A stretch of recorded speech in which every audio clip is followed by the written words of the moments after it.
Ladies and gentlemen, please welcome Geoff Brown, Citywide Chief Information Security Officer, City of New York. Leave your bag.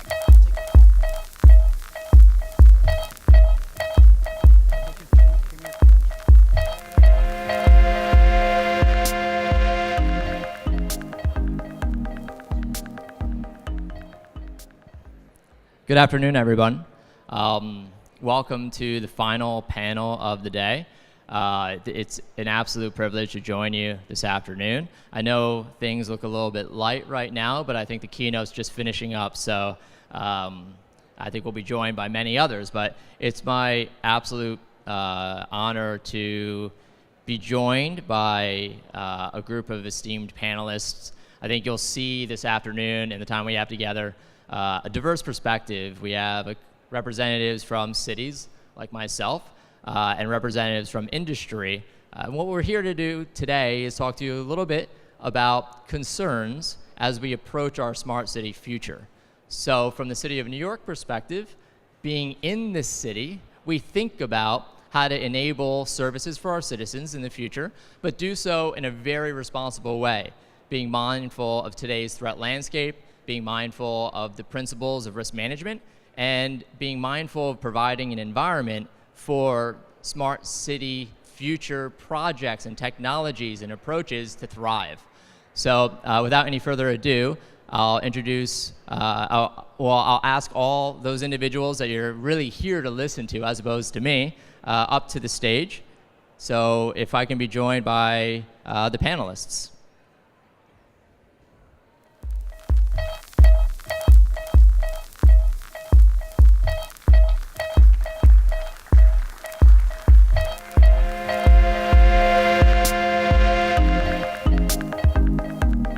Now, I'm going to let you in on a little bit of a secret. If you'll look at your schedules, everyone here may not be the people who are named in the schedule.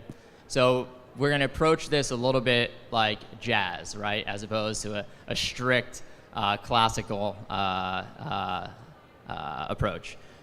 We have, to my right, Suzanne, who was the former undersecretary at the U.S. Department of Homeland Security. We have Marijn, who is the CIO of the Hague. We have Steve, Senior Advisor at Global Futures Group. And we have Lillian, who's the Chief Data Officer for the City of Los Angeles. I'm going to now just ask each panelist to introduce themselves and give a quick perspective on smart cities and the concerns we're here to talk about today. So go ahead, Susan. Thank you, Geoff. I'm Suzanne Spaulding, and as Geoff said, up until noon on January 20th, I was the Undersecretary at the Department of Homeland Security, responsible for cybersecurity and critical infrastructure protection. So thinking about the cybersecurity risks inherent in the move towards smart cities is something that we spent a fair amount of time on at the Department of Homeland Security. And a couple, brief points about what I will be emphasizing in our conversation today. First of all, when I first told my husband I was coming to this wonderful conference on smart cities, he said, "You're going to be the skunk at the garden party," talking about cybersecurity and all the risks inherent. And indeed, it's appropriate. It reminds me of being at the Consumer Electronics Show. The discussion so far has largely been about all of the wonderful benefits of a networked world and data integration for smart cities. And it reminds me what I often told my folks. Cybersecurity is not the goal. Cybersecurity is an enabler. The goal is to enjoy the full benefits that a networked world and all of the things that data integration can offer us. So I start with that, even though we will be talking about cybersecurity, that is merely an enabler, and that it is an exercise not in risk elimination, but in risk management. We experience risks in our cities today. Some of the cyber dependency that comes with smart cities will bring risks. And we are not going to eliminate those, but what I want to encourage and talk about today is the ways in which we think about how we prioritize and manage those risks. And the third key point is that this is not primarily about technology. The cybersecurity piece is not about technology. It's really a holistic approach to risk management that requires the involvement of everyone. This is not something that can be ceded to technology experts. It requires people who understand how that technology is being used and what are the consequences of disruptions, of an inability to access, rely upon, or protect the confidentiality of that data, or protect your industrial control systems. Thank you. Moving over to a gentleman whose name is very difficult to pronounce, but I will try, or I won't. Go ahead. I'm Marijn Fraanje. I'm the Chief Information Officer of the City of The Hague, of the Netherlands. I have 5 main points that are on my list as CEO in the City of The Hague. One thing I truly believe in, you can have smart city, but if you don't have the smart citizens, you're never going to fully reap the benefits of the things that you are digitalization through investment. That means that you need to give IT a role in education. So, for example, we find it very common that if children they learn to read and to write, but for example, to program is not something that is in the standard curriculum of children. The second thing is that the municipality of The Hague houses the national institutes about the Royal House, the embassies and everything. And that's why it makes it a strong target in the Netherlands for cyber attacks. And that's why The Hague decided to start the Hague Security Delta. And basically it's a startup place for cyber companies and already growed out to around 200 different companies with around 13,000 employees working there. And the interesting thing what we're doing is that we give those small companies the opportunity as well to try out their products in the cases of the municipality of The Hague. The third one is connection. The thing is, you can have all those benefits, but you can only really use them in the city if everybody there is able to use it and is connected through the internet.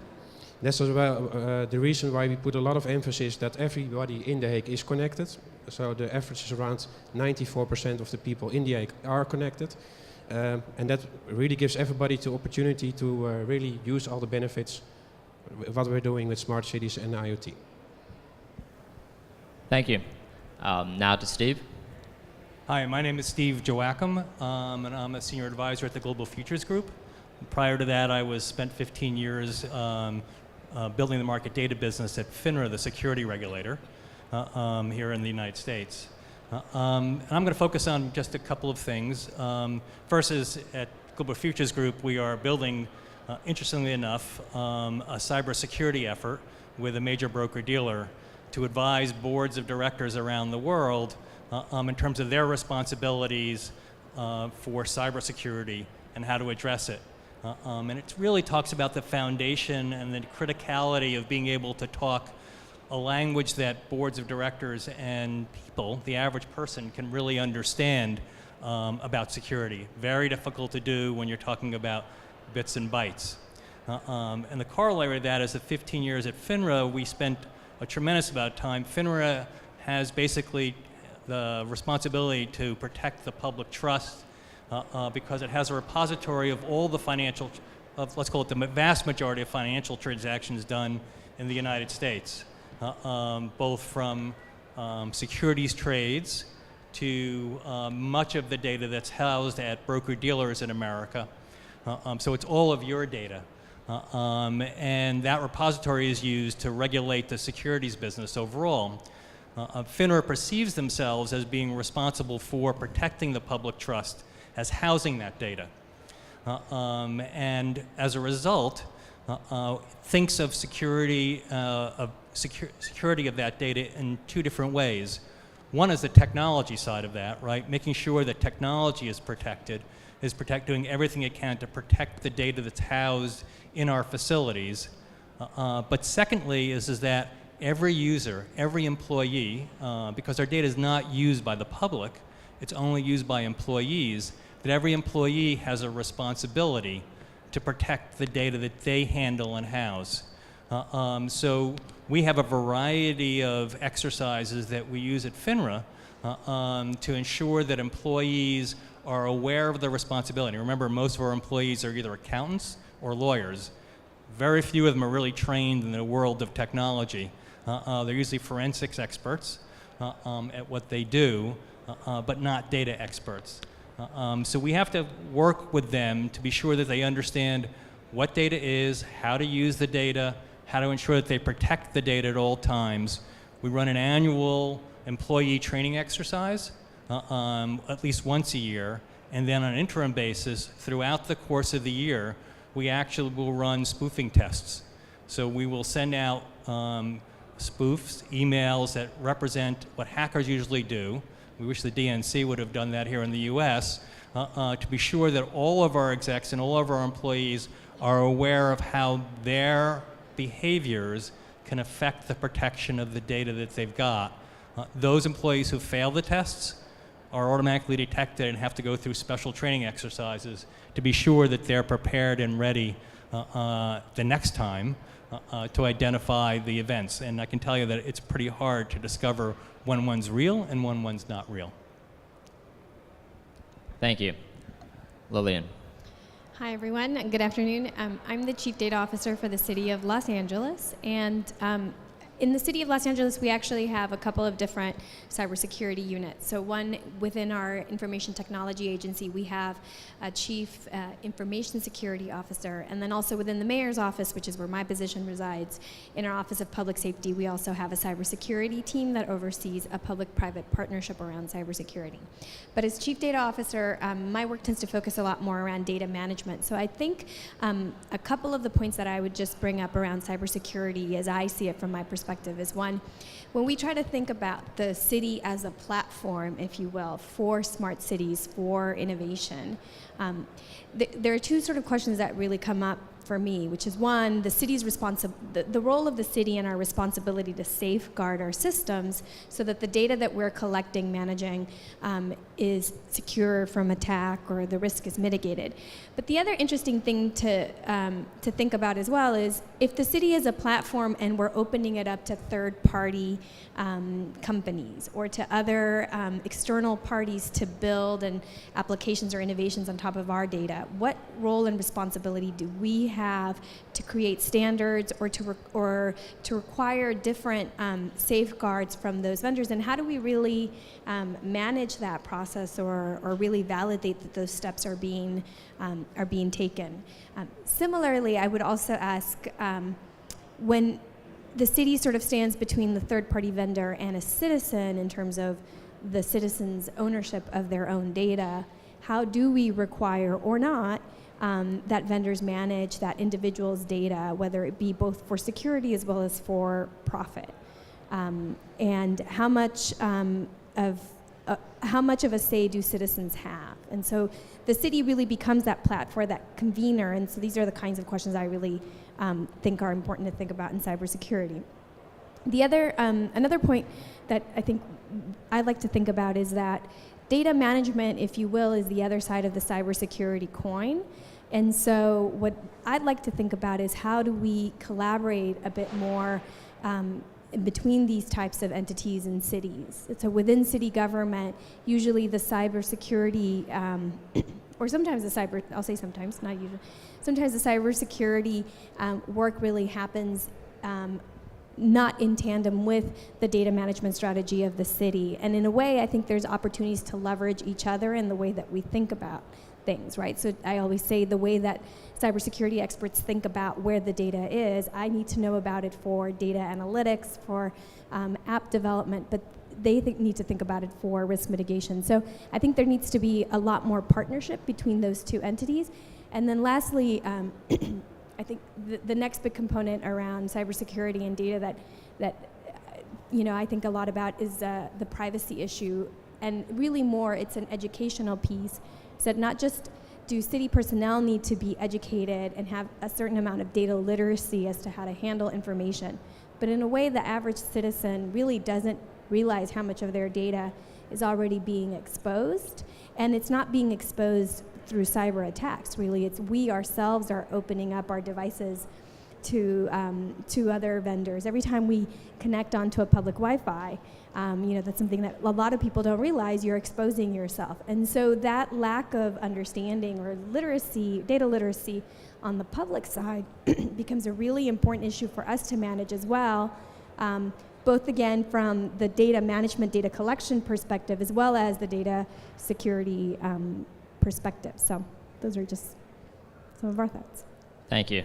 So to quickly recap, just in this first opening comments, we heard a bit about risk management.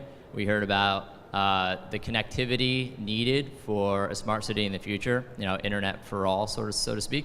We heard about how to implement and think about it based on the types of organizations that your city hosts. We heard about data strategy, training for employees, and how a city can learn from those exercises in private enterprises and maybe apply in their environments. We heard a little bit about third-party management, very important discipline within cybersecurity, and data literacy. So if those are topics that you're very interested in, please stay. You're in the right place. If those are things that you're not entirely sure what we meant, please stay. You're in the right place. What we're going to do is open this up with a very broad question, but I'm going to encourage the panelists to think towards the conference themes, those being powered by the people, the city perspective, and looking forward to the future. So to get us started, our first framing question is, since we've heard about, in many ways here at the conference today, you can go downstairs on the floor and see all these wonderful ways of thinking about the future. We've heard about the benefits of smart cities. But today, really, we're thinking about risk management. We're thinking about cybersecurity. We're thinking about educating our citizens on what data they're exposing via their interactions with services. So what do we see as some of those challenges that can be fundamentally addressed by working together, city to city, organization to organization, private-public partnerships, etc. And maybe we can kick it off with some lessons learned right here to my right. Having been at DHS, having seen a lot, the things that you can talk about, can you give us maybe just one example of a fundamental challenge that is appropriate to talk about in a public setting where risk management, cybersecurity, these themes intersected with, what you saw in your capacity at DHS? Absolutely. So one of the things that, again, we worried about with respect to the trend towards smart cities is increasing cyber dependence, and particularly with respect to the physical cyber convergence. So the ways in which cyber risks can produce physical consequences.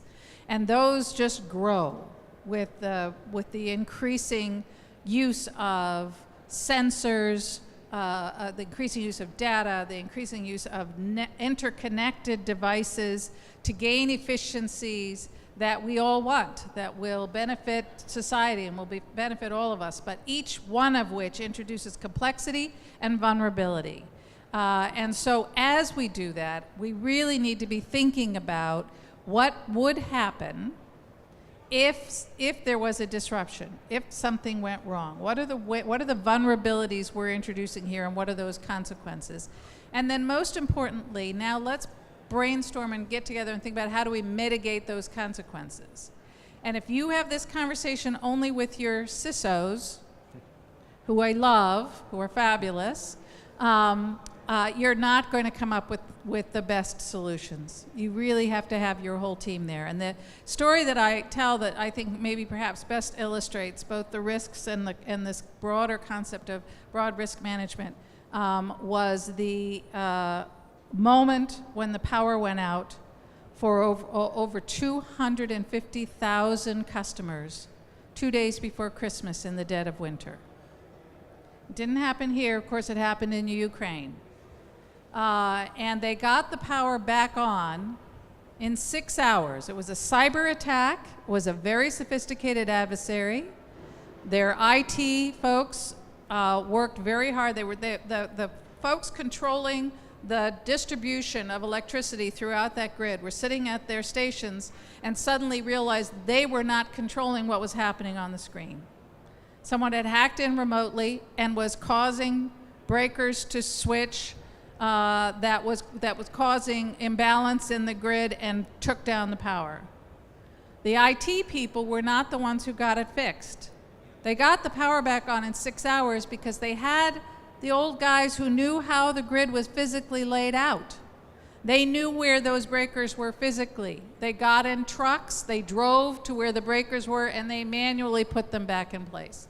And it's my understanding, at least as of noon on January 20th, they still had not completely restored and rebuilt the IT network. They were operating in that somewhat degraded fashion, but they had that physical redundancy.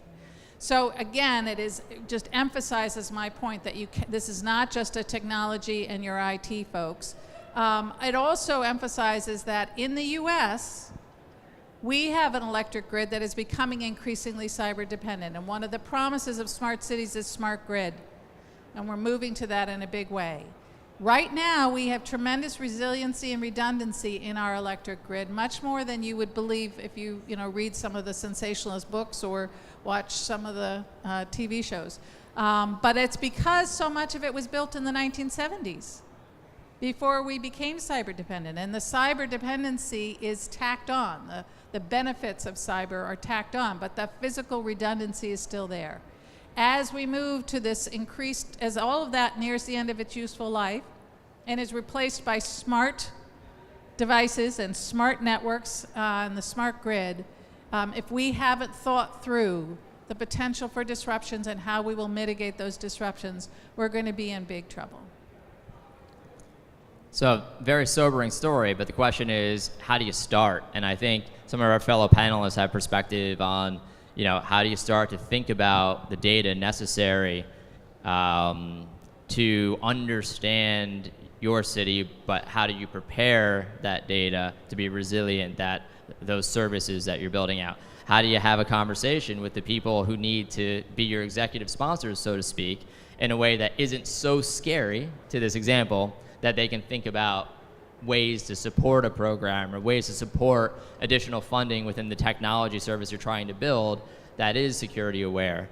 I throw those questions out to the panel. How do you react to this storyline? How would you guys, in your capacities, approach that, that future for us and those risks? I'll be glad to take a shot at a couple of different dimensions on this, and to start. And I think that openness and honesty is a really critical foundation to all of this. We like to say that nobody's invulnerable to a hack. Everybody will be hacked at one time or another. So it's really critical to look at all of the information, all of the technology you've got within your purview, whether you're in the public sector at a city, or you're in a private sector in a company, or whatever environment you're in, and first understand everybody's vulnerable.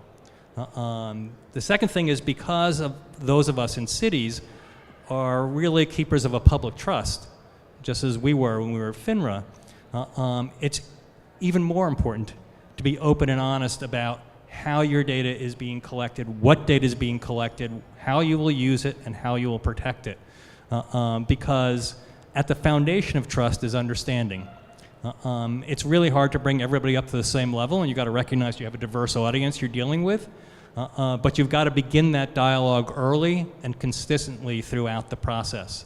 And you have to have a process that meets with not just your internal employees about how you attack a problem, but also all of the constituents who potentially can be affected by any potential breach of the data, so that they have an awareness of where those vulnerabilities are. And I'll give you just a brief story. We at FINRA, about 5 years ago, decided that we wanted to create a national database of all of the books and records of every broker-dealer in America, because we had responsibility for all of that, which would mean that we would have everybody's portfolio housed in one central database in America. Not accessible by the public, generally, not accessible except for those employees that had limited access. It was going to be encrypted in flight and encrypted in storage. Historically, we had it tested by a variety of different basically every professional expert we could think of, the design that we had laid out. The problem we began to deal with was that Target was getting hacked in the middle of this. There was a long list of firms not related to our business at all. That you remember that period where there was another firm in the headlines almost every day being hacked in the course of that. Created a perception of vulnerability that may or may not have been real. It didn't matter. We didn't want to go out, and we certainly didn't want to tell the world that we were not going to be hackable, because that would just put a big red target on our back that would say, please hack me. So we didn't want to test that kind of a problem set. But we learned a hard lesson that we never really completely understood how important it was to build a trust foundation with all the constituents that might use it. As a result, we backed off. We never created the database. We never created the rules that allowed us to collect the data. And we backed off and said we'd come back at this at a time that was more appropriate at some later time. But every city in America, every city in the world has this same issue. And you really have to prep your audiences. Think broadly about who the constituents that could be impacted by any vulnerability, and spend the time, do the legwork, do the foundation work to ensure that everybody understands what your plan is, what the use of the data is, why you're collecting the data, how it'll be used, and knowledge, I think, is power. It becomes a critical element of all of this. So 3 words stick out to me from what you just said that we all have heard since we were kids: openness, honesty, and trust. So how do you apply those things we learned as children to your foundational smart city data strategy? Maybe Lillian can help us with that. Well, I was going to say, I think there's also like this sort of paradigm shift that has to happen, which is that we have to have a greater tolerance for being attacked or for having outages, if you will, in order to actually be proactive. So I used to run a network across the state of California of health and human service providers. We were very reliant on telephone systems and databases to provide our services, and as we started to migrate to the cloud, we had this responsibility as sort of first responders after 911 to be always available, so 24/7 availability. And in fact, I always note that we ended up moving to a cloud-based vendor whose name was Five9, as in uptime 5 nines, and they were in fact never that reliable. But one of the big lessons there was that in order to actually have that service level, if you will, or that risk, to be that ready to respond to risk, you almost have to have a greater tolerance for the fact that you will be hacked, that you will have outages.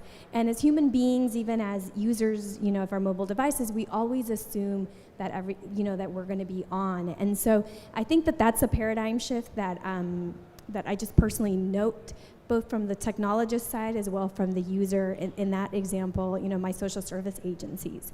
So there has to be that tolerance, and then the proactiveness around being able to respond to. I think the example from Ukraine is great, because then you can actually start to plan ahead for when you're going to be out versus actually trying to prevent an outage, which is inevitable. So I kind of tend to gravitate towards that as just the thinking about how to manage data in this kind of world.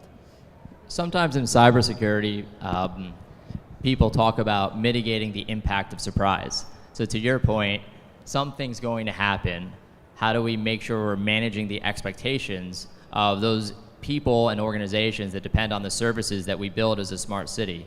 How do we manage their expectations, especially thinking about the environment in The Hague, an environment where you have an incredible cross-pollination of different organizations that have, as a security guy, different threat profiles. How do you build a smart city with those very different organizations who each, I assume, thinks they are your highest priority? That is basically to make very clear where, if you have data that is sensitive or not. So we use privacy impact analysis on each data product to really decide, okay, is this data sensitive? If it's not, then the measures of the necessity of protection is low. And if it's very sensitive, then we work out scenarios, okay, what happens if that kind of data gets on the street?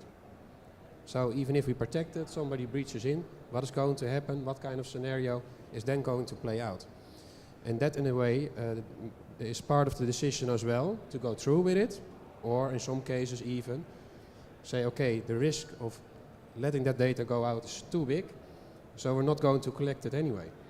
So it's a clear and conscious decision to move forward with it based on that analysis that we make as a city government. I think that doing that type of risk analysis also in some ways implies that you can, as a city or as a municipality, as a government, etc., start to understand the way your citizen thinks about that data.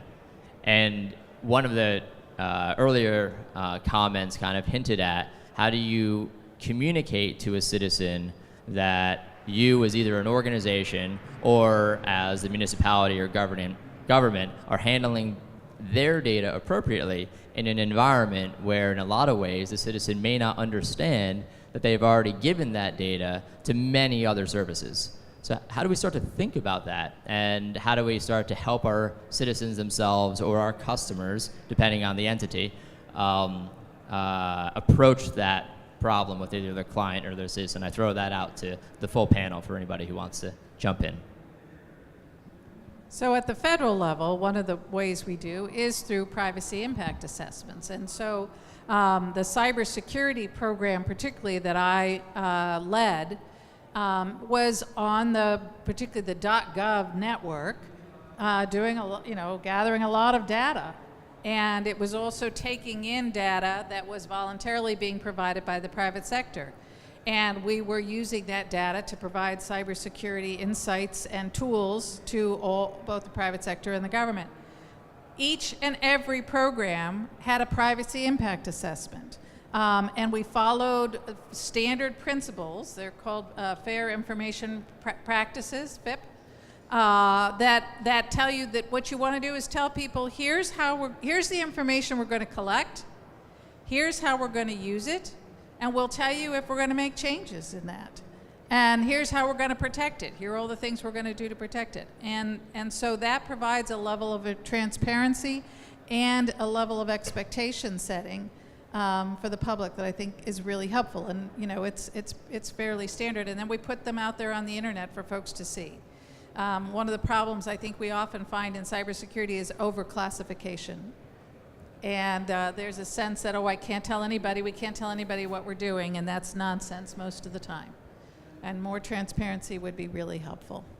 Yeah, transparency is essential as we try and build that trust, that openness, that honesty with our citizens. And you pointed towards the fact that there are some frameworks that organizations, mature or otherwise, can point to and use as they approach thinking about the intersection of a greater technology future for our cities with security and risk management concerns.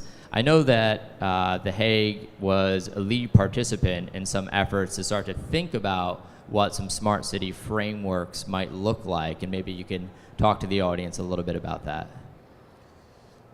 We use frameworks basically to get closer to the question, how do we deal with the data question with civilians?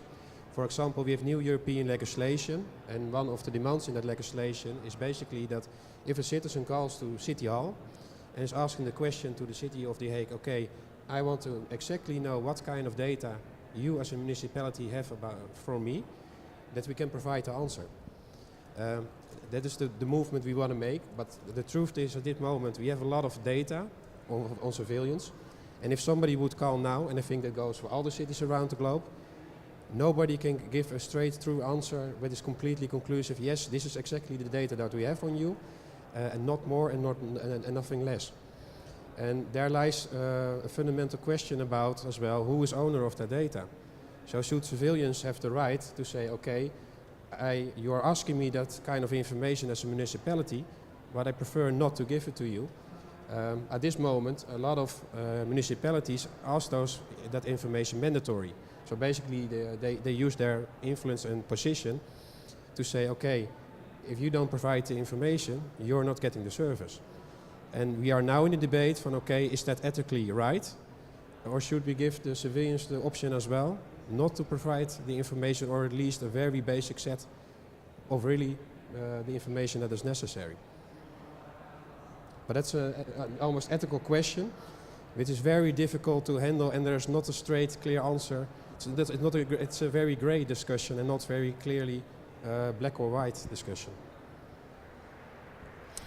I was going to say, I think there's two interesting questions that emerge for me off of that. So one thing is, as we move towards a world where data becomes more of a monetization issue, so who owns the data becomes more of a question, and then it's going to actually require certain level of service level agreements on the cybersecurity front. Like right now, there is no expectation yet, right? All of these entities are self-included as the city. We work very hard to make sure that our data is protected.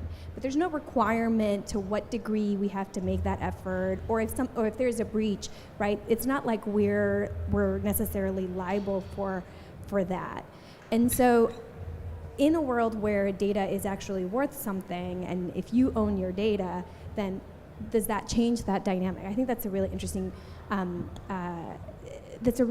question for us to think about. And I had the other thing too, the other point I was going to make is the really interesting thing too is that when you ask individuals about what data is private data, I think we're making a lot of assumptions as to the fact that all of us would answer that question in the same way. So for some of us, I actually think we're more open than not, and we're open in different ways. And we would be willing to share certain information that others might not. And so how do you, on the cybersecurity front, handle that variability? When it starts to get so kind of individualized, because let's say you're okay with me divulging more of your personal kind of identity information, but perhaps not your financial information. And some of us might be more willing to share our transactional financial information, but not, personal kind of identity related information. So I think when we get further on down the road of data ownership and data, and us being able to kind of ask those questions or say, I prefer certain elements to be private or not, it's also going to create an issue for managing a lot of the cybersecurity risks. So I just ask questions. I don't. So let me just add one thing to kind of what all three of my co-panelists have just talked about a little bit. And I think we can't lose sight of it. It's just sight of the problem. It's just not about what data you collect and divulging why you're collecting and how you're doing it. If we go back to the comment we made earlier, which is that it's not if you'll get hacked, it's when you get hacked. We've seen it in the private sector a lot, where companies mishandle events and don't think through the scenarios effectively as to what happens when there is a hacking event, and what do you do, how do you respond, how do you manage that. In the public sector, it's actually, I think, quite frankly, much more important, because a single event can affect almost everything you're doing and all the information you're collecting, which can affect the way the city operates as you go forward, the municipality operates as you go forward. So it's really critical that you think through, as you think through mitigation events, but just what do you do when the inevitable happens? Hopefully it never does, but who's going to talk? How does your team think through the problem set? What do they respond? What do they say to the public? What don't they say to the public? And that requires management level responses and involvement from the most senior person, from the mayor, all the way through your entire organization. And you certainly don't want, and we've seen a lot of the politics take place where political parties think of this as a great time to make hay with the current mayor. And we need to bring everybody together so that everybody is aware of what the problem is and how critical it is going forward to make sure that people speak with one voice, manage through the perception, and respond to those events effectively and efficiently and in a way that will minimize the damage that gets done, not just from the reality of the loss of the data or the access to the information that we're talking about, but from the perception based, so it doesn't modify or injure the way our operations will operate going forward. Very, very critical. Yeah, I think that's a really important point, and it's one of the reasons that it's very important to have that senior level management involved well before an incident, to have them involved in the management of the risks from day one. So we spend a lot of time making sure that CEOs and boards are talking about cybersecurity at appropriate ways at their level to inform management, to inform the technical team, and then back up the chain. But city mayors and governors are the CEOs of the entities that they manage, and they need to be involved as well. This needs to be highlighted on their agenda. They need to be supporting their CISOs, but they need to understand before the incident happens, and they have to get up to speed and talk to people. Thank you. What I'm going to do real quick, because we've very quickly gone through our time, is wrap up in some ways some of the thoughts we just heard. We heard something which I think is incredibly important for us to think about. Like, what are the consequences of how we approach what the people we're providing services to, their choices? Their choices. What do they opt in for? What are the consequences to us as service providers? We heard about the concept of data ownership. Like, who owns the data that we might need to provide services? Very important. We heard about making sure you're prepared, and finally we heard again against who owns like that executive consequence of the decisions that are being made in our environment. So those are some of the things that we've just heard about from the panelists, but one thing that I think is a critical job, I'm going to wrap up on the final comment here because we're out of time. One thing I think is very critical for any CISO when they're sitting in a chair like this, talking to an audience of interested parties about very scary things, risk management, decisions, etc. It's the most important job is to leave with optimism. So a lot of times I get this question in the context of security for smart cities, what keeps you up at night? I have all kinds of different ways of answering that question, but since we're out of time, I'm going to answer it with optimism. Right behind me are a bunch of innovative approaches to how we're going to field great things to people via technology that will enrich their life and make the ways that they interact with their cities, give them confidence that they're being taken care of appropriately in the ways that they decide based on their own value system, etc. Back behind us, it's a little bit noisy, but as a security professional, when I go to security conferences, it's a total riot back there. So there's all kinds of very passionate people working towards solutions. And I hope that this audience learned some questions to ask yourselves as you both go back to your organizations and you work on those very solutions that we need to enable a smart city future for our citizens across the world. So I want to thank again the panelists today. It's a very quick session. I hope we left you with some things to think about. And two quick things. I think the organizers would be upset if I forgot this. I didn't. There is an app that goes along with this this conference. If you within that app, you can field questions to the panelists that you may not have gotten the opportunity to ask. And from here, this is the last panel for today. So I just, on behalf of the conference and the organizers, I want to thank you very much for your attendance. And again, I hope you enjoy the rest of your time here in this great city. So thank you very much.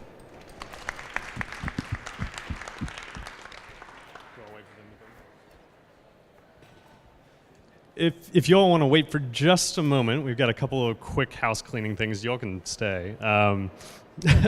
So as you said, thank you so much. For those of you who didn't meet me this morning, I'm Eric Verkerke. I'm the co-founder, chief creative officer at Emergence. We're one of the organizers here. I want to thank all the panelists and all the other folks who have spoken throughout the day. We've touched on so many things over the course of this day, from entire governments running on blockchain to floodable buildings, the impacts of climate change on social equity, killing the parking space, social feedback loops driving innovation in life sciences. and then transparency and trust in cybersecurity. I think what's really fascinating to me is that the city acts as a lens to bring together people from so many different fields. You know, you mentioned cybersecurity conferences. I think what's amazing about this and what excites me about this is that we get to bring together people from different fields. We get them talking to each other in ways that they don't usually get to talk about how to solve problems for cities, how to work together. And I think that's why we're all here. So thank you all for coming. Tonight we have the opening night gala. It's over at HITN, one of our media partners. They've got an awesome headquarters. We're gonna have a bus, the Mobileye bus downstairs. We'll be running people starting at 5:30. The party starts at 6, and I think it runs until 9 or 10. If you do want to leave and go get food or something like that, just make sure you keep your badge, because that's how you're going to be able to get back onto the Navy Yard. And we hope that you'll all join us tomorrow. We've got another exciting lineup, more sessions, more topics, more areas, a couple of really exciting keynotes. Dan Doctoroff is talking tomorrow morning. So thank you all so much, and hope to see you tonight and hope to see you tomorrow.